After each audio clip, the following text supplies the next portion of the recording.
सदलगा येथील शासकीय प्रथम श्रेणी महाविद्यालयात रक्तदान शिबिर संपन्न।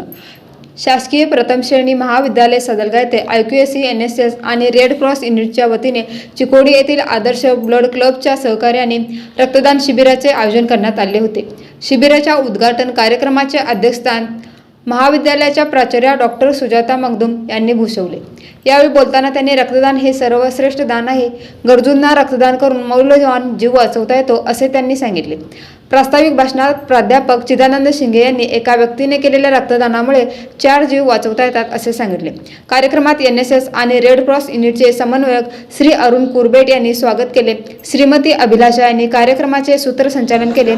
ज्येष्ठ प्राध्यापक डॉक्टर SN पाटील, डॉक्टर सीमा, डॉक्टर संजुनी यांच्यासह महाविद्यालयातील व्याख्याते व कर्मचारी उपस्थित होते। या शिबिरात महाविद्यालयातील अनेक प्राध्यापक आणि विद्यार्थी-विद्यार्थिनींनी स्वेच्छेने रक्तदान करून मानवतेच्या सेवेत सहभाग घेतला। आदर्श ब्लड क्लबच्या वैद्यकीय पथकाच्या आणि महाविद्यालयाच्या NSS आणि रेड क्रॉस युनिटच्या सहकार्याने हे शिबिर यशस्वीरित्या पार पडले। विशाल कानाती न्यूज प्रतिनिधी अनिल कुमार, डेक्कन वर, सदलगा।